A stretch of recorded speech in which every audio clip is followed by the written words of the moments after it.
Welcome to lesson 3, proven secret of Amazon. Amazon proven secret বলতে বোঝানো হচ্ছে যে Amazon বিজনেসটাকে বেসিক্যালি সাকসেসফুলি করার জন্য এবং প্রফিটেবল ওয়েতে করার জন্য বেশ কিছু সিক্রেট আছে এবং আমরা আসলে সবাই সিক্রেট খুঁজি এবং অ্যামাজনের সিক্রেট গুলো হচ্ছে বেসিক্যালি প্রথমেই আপনাকে চিন্তা করতে হবে brand not just a product. Basically আমরা যখন আমাদের বিজনেস শুরু করব, আমাদের প্রথম ফোকাস থাকবে আমরা একটা ব্র্যান্ড ক্রিয়েট করছি। আমরা কিন্তু শুধুমাত্র একটা প্রোডাক্ট সেল করছি না। ব্র্যান্ড ক্রিয়েট করা এবং প্রোডাক্ট সেল করার মধ্যে কিছু বেসিক ডিফারেন্স আছে। প্রথম ডিফারেন্সটা হচ্ছে আপনি একটা প্রোডাক্ট যদি আহ, আপনি যদি একটা প্রোডাক্ট লঞ্চ করেন, বেসিক্যালি আপনি প্রোডাক্টটা শুধুমাত্র সেল করবেন। কিন্তু আপনি যদি ব্র্যান্ড নিয়ে ফোকাস থাকেন, তাহলে কি হবে, মানুষ একটা ব্র্যান্ডের সাথে পরিচিত হবে এবং পরবর্তীতে আপনি যখন ওই ব্র্যান্ডের আন্ডারে নতুন কোনো প্রোডাক্ট লঞ্চ করেন, সেকেন্ড প্রোডাক্ট অথবা থার্ড প্রোডাক্ট, বেসিক্যালি মানুষ যেটা করে সেটা হচ্ছে ওই ওই প্রোডাক্টের প্রতি তারা অনেক আগ্রহী হয়। এবং অ্যামাজনে যারা শপিং করে, অ্যামাজন শপার যারা, তারা হচ্ছে ব্র্যান্ড ভ্যালুটাকে খুব বেশি ইম্পর্টেন্স দেয়। কারণ হচ্ছে যে অ্যামাজনের সবগুলো প্রোডাক্টই কিন্তু দেখবেন যে কোনো না কোনো ব্র্যান্ডের, এবং ব্র্যান্ডের প্রোডাক্ট গুলো অ্যামাজনে বেশি সেল হয়। সো আপনি আপনার ব্র্যান্ডিং এর দিকে যত বেশি নজর দিতে পারবেন, আপনার ব্র্যান্ডিং যত বেশি স্ট্রং হবে, আপনার প্রোডাক্টের সেল তত বাড়বে। এবং দেখবেন যে সেম প্রোডাক্ট অ্যামাজনও বিক্রি হয় এবং ইবেতেও বিক্রি হয়।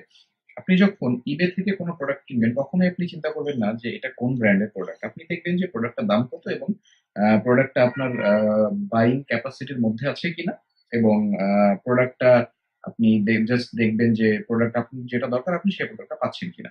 কিন্তু অ্যামাজনে যখন আপনি কোনো প্রোডাক্ট কিনতে যাবেন, তখন বেসিক্যালি আপনি যেটা দেখবেন সেটা হচ্ছে যে আহ, এই প্রোডাক্টটা কোন ব্র্যান্ডের, এবং এর চেয়ে কোনো বেটার ব্র্যান্ডের সেম প্রোডাক্ট আমি পাবো কিনা। সো যখন এই রকম একটা মেন্টাল সেটআপ নিয়ে একজন বায়ার অ্যামাজনের প্রোডাক্ট কিনতে যায়, তখন আপনাকে অবশ্যই আপনার ব্র্যান্ডিংটার দিকে নজর রাখতে হবে। এবং ব্র্যান্ডিং এর দিকে নজর রাখার একটা সুবিধা আছে, সেটা হচ্ছে যে আপনি যদি একটা ক্রেভিং ব্র্যান্ড ক্রিয়েট করতে পারেন। আমরা যতগুলো নামি দামি ব্র্যান্ড দেখতে পাই আমাদের আশপাশে, আমরা দেখবো যে আমরা যদি একটা কোনো ব্র্যান্ডের কোনো প্রোডাক্ট আমাদের পছন্দ হয়, আমরা কিন্তু ওয়েট করি ওই ব্র্যান্ডের অন্য কোনো প্রোডাক্ট আছে কিনা যেটা আমার দরকার, আমি সেটার জন্য ওয়েট করি। বা এটা একটা কমন সাইকোলজি। সো এইটা হচ্ছে অ্যামাজনের একটা মেইন সিক্রেট, যে আমরা আসলে কোনো প্রোডাক্ট লঞ্চ করছি না, আমরা ডেফিনেটলি প্রোডাক্ট লঞ্চ করছি, কিন্তু আমরা আমাদের মেন্টাল সেটআপটাকে এমন ভাবে সাজাবো যাতে করে আমরা আমরা নিজেদেরকে বিশ্বাস করাতে পারি যে আমরা একটা আসলে ব্র্যান্ড ক্রিয়েট করছি, আমরা শুধুমাত্র একটা প্রোডাক্ট বিক্রি করতেছি না অ্যামাজন। এবং এটা ডেফিনেটলি আমাদেরকে অনেক অ্যাডভান্টেজ দেবে ইন দ্য লং রান। এবং অ্যামাজনের একটা ব্র্যান্ড ভ্যালু আসলে ওভার দ্য টাইম অনেক ইনক্রিজ হয়। যেমন ধরেন, আমি আমার একটা ব্র্যান্ডের এক্সাম্পল দিই। আমি 2015 সালে একটা ব্র্যান্ড ক্রিয়েট করি এবং এই ব্র্যান্ডটা ছিল আপনার হোম অ্যান্ড কিচেন ক্যাটাগরির একটা ব্র্যান্ড।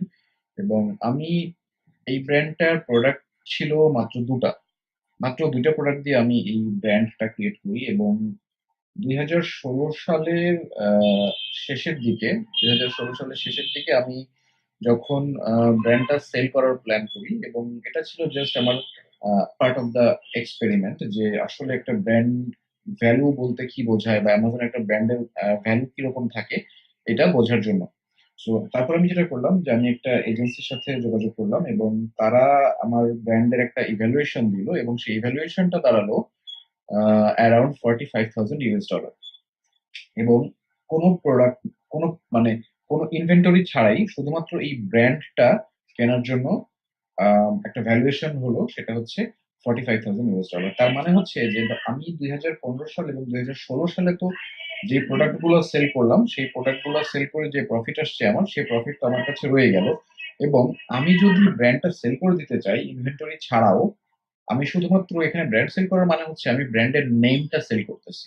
এই ব্র্যান্ডটা, আমি নেমটা সেল করতেছি, ব্র্যান্ডের নামটা। তার মানে চিন্তা করেন যে 1 2 বছরের মধ্যে একটা ব্র্যান্ডের ভ্যালুয়েশন $45,000 অলরেডি হয়ে গেছে। এবং এই জন্যই বেসিক্যালি আমি আমি সবসময় বলে থাকি যে আসলে আমরা অ্যামাজনে যখন বিজনেস করবো তখন আমরা ব্র্যান্ড নিয়ে চিন্তা করবো যে কিভাবে আমরা একটা ভালো ব্র্যান্ড বানাতে পারবো যাতে করে আমরা ডেফিনিটলি আমরা প্রোডাক্ট সেল করে প্রফিট করতে পারি এবং সেই সাথে আমাদের একটা long term brand value create হয়ে যায়। পরে আমরা যদি কোনোদিন ব্র্যান্ডটা সেল করে দিতে চাই আমরা এট এ টাইম একটা বড় অ্যামাউন্টের বিনিময়ে আমরা আমাদের ব্র্যান্ডটা সেল করে দিতে পারবো। তো তারপরের যে সিক্রেট সেটা হচ্ছে টেক অ্যাকশন ডেইলি। এই জিনিসটার মানে হচ্ছে যে অ্যামাজন বিজনেস যারা করছে তারা আসলে প্রত্যেক দিন প্রপার অ্যাকশন নেয়। এই প্রপার অ্যাকশন নেওয়াটার মানে হচ্ছে ধরেন আপনি আজকে আপনার প্রোডাক্টটা মার্কেটিং করার জন্য 1 ঘন্টা কাজ করবেন এবং তারপরে আগামী 2 দিন কোনো কাজ করবেন না। এর ফলে কি হবে? আপনি কম্পিটিশন থেকে দূরে সরে গেলেন এবং এই 2 দিনের মধ্যে আপনার যারা কম্পিটিটর আছে তারা যদি 1 ঘন্টা করেও কাজ করে আপনার চেয়ে তারা 2 ঘন্টা সামনে আগায় যাচ্ছে। সো আপনি কিন্তু 2 ঘন্টা পিছিয়ে যাচ্ছেন। সো আপনাকে প্রত্যেক দিন কিছু না কিছু সময় আপনাকে ইনপুট দিতে হবে আপনার ব্র্যান্ডের জন্য।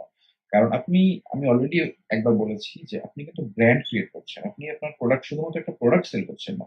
তার মানে আপনি যদি ব্র্যান্ডিং এর জন্য সময় না দেন তাহলে পরে আপনার ব্র্যান্ডটা পিছিয়ে যাবে এবং আপনার কম্পিটিটররা বেশি সেল পাবে, আপনি কম সেল পাবেন। এবং প্রত্যেকদিন আপনাকে আপনার ব্র্যান্ডের জন্য মিনিমাম 1 ঘন্টা হলেও কাজ করতে হবে। তারপরে create your customer base. Customer base create করা মানে হচ্ছে এগেইন এটা একটা ব্র্যান্ডিং এর পার্ট। সো আপনি যখন আপনার বিজনেসটা শুরু করবেন তখন আপনার ফোকাস থাকবে কিভাবে আপনি আপনার কাস্টমার বেসটাকে ক্রিয়েট করবেন। কাস্টমার বেস ক্রিয়েট করার জন্য বেসিক্যালি আমরা কি করি?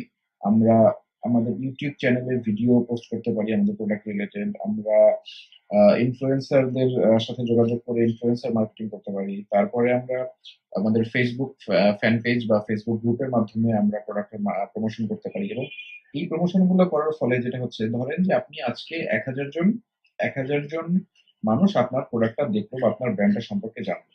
সো ওই 1,000 জন মানুষের মধ্যে থেকে যদি 10% মানুষও আপনার প্রোডাক্টটা ভিজিট করে বা আপনার ব্র্যান্ডটা ভিজিট করে আপনি কিন্তু আপনার অডিয়েন্স পাচ্ছেন ওইখান থেকে 10%। 1,000 জনের মধ্যে থেকে 10% হচ্ছে আপনার 100 জন। সো আপনি 100 জন ভিজিটর পাচ্ছেন। সো এইভাবে আপনি যত বেশি আপনার কাস্টমার বেজ এর কাছে রিচ করবেন তত বেশি আপনার ভিজিটর বাড়বে, আপনার যত ট্রাফিক বাড়বে তত বেশি আপনার সেল হবে। এবং তারপরের জিনিসটাও হচ্ছে আপনার কালেক্ট ইমেইল। ইমেইল কালেক্ট করা মানে হচ্ছে যে আপনি যেভাবে পারেন আপনার ল্যান্ডিং পেজ দিয়ে হোক বা কোনো সেলস ফানেল দিয়ে হোক, যে কোনো ভাবে হোক আপনার যেই কাস্টমার বেজ আছে, আপনার যে কাস্টমার আছে এই কাস্টমার গুলোর ইমেল অ্যাড্রেস কালেক্ট করা।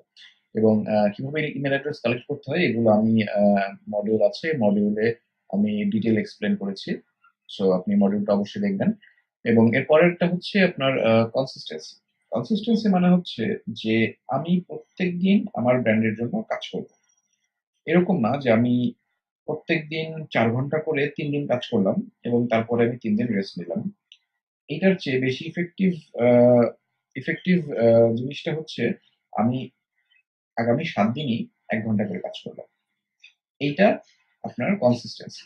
সো কনসিস্টেন্সি যদি না থাকে কখনোই শুধু অ্যামাজন বিজনেসে না, যে কোনো বিজনেসে আসলে সাকসেস পাওয়াটা খুব ডিফিকাল্ট।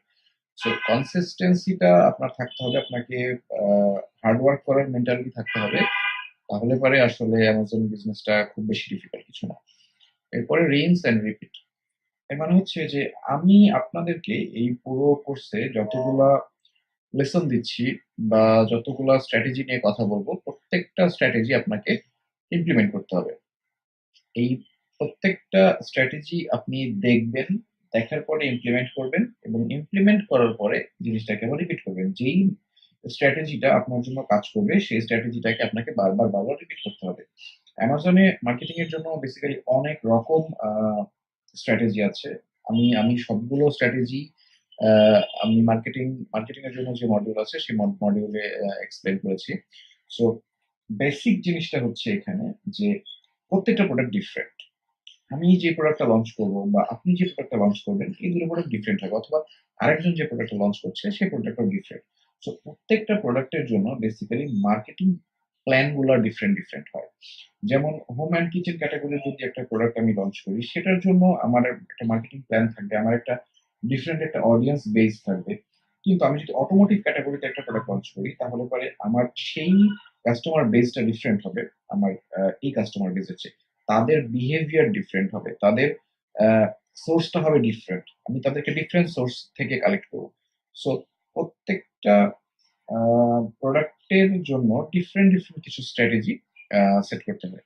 সো এই ডিফারেন্ট স্ট্র্যাটেজিগুলোর মধ্যে ডেফিনেটলি ১০০টা স্ট্র্যাটেজির মধ্যে ৯০টা স্ট্র্যাটেজি আপনার জন্য কাজ করবে না। আপনার জন্য বেসিক্যালি কাজ করবে ১০টা স্ট্র্যাটেজি। কিন্তু এই ১০০টা স্ট্র্যাটেজি কিন্তু আমি আমি এক্সাম্পল দেওয়ার জন্য বললাম। বেসিক্যালি স্ট্র্যাটেজি ১০০টা নয়, স্ট্র্যাটেজি আছে আপনার খুব বেশি হলে ১০ থেকে ১৫টা।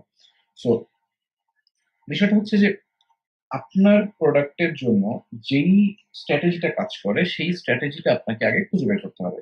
খুঁজে বের করার পরে আপনাকে ওই স্ট্র্যাটেজিটা বারবার রিপিট করতে হবে। কারণ আপনি অলরেডি ওই স্ট্র্যাটেজিটা দিয়ে রেজাল্ট পাচ্ছেন।